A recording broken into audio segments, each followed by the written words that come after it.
Right now, copper might be the hottest metal on the planet. Ouch. That is hot.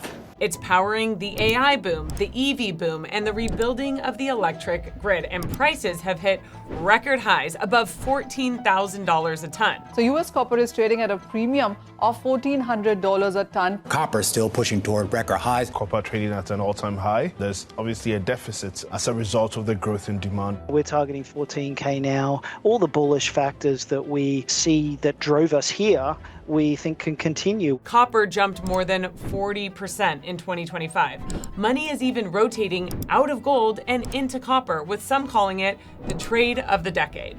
So if you invest in gold and silver to protect your wealth, should you be buying copper too? Quick favor first. Like this video and subscribe. It really helps us keep making these. Thank you. Let's be fair. The bull case is real. The world is electrifying all at once. An EV uses 3 to 4 times the copper of a gas car.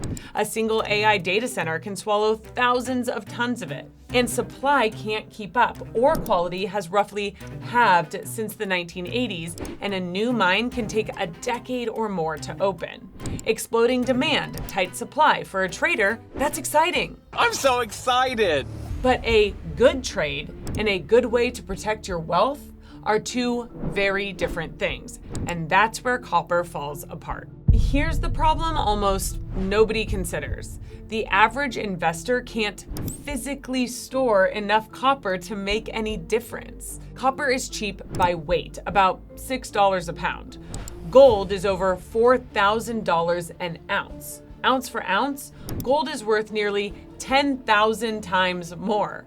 $100,000 in gold weighs under 2 pounds. It fits in the palm of your hand or hides in a drawer. $100,000 in copper?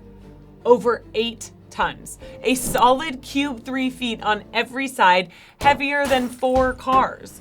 You'd need a warehouse and a forklift just to hold your position. Whoa, whoa, whoa!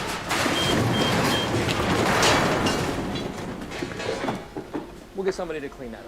To actually move the needle on your net worth with physical copper, you'd have to store a truckload of the stuff. For a normal person, that's simply not realistic. And there's no easy way to exit your trade. There's no copper eagle at your coin shop, no deep bullion market like gold and silver have. Physical copper is industrial cathodes and scrap. So when you sell, you're not calling a dealer, you're hauling metal to a scrapyard for whatever they'll give you. It corrodes too. The Statue of Liberty is 31 tons of copper, and a few decades of salt air turned it from shiny bronze to dull green.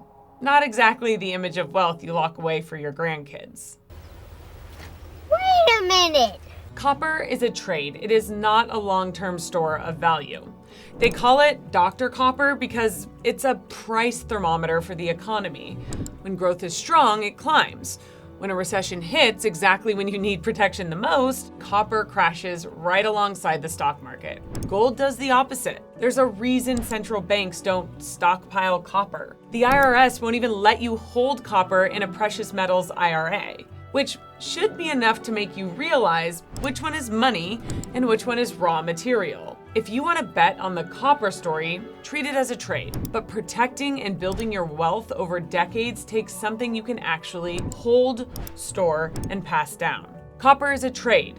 Gold and silver are investments in your future. If you want more practical insight from people who understand the precious metals market and how to navigate it, like and subscribe.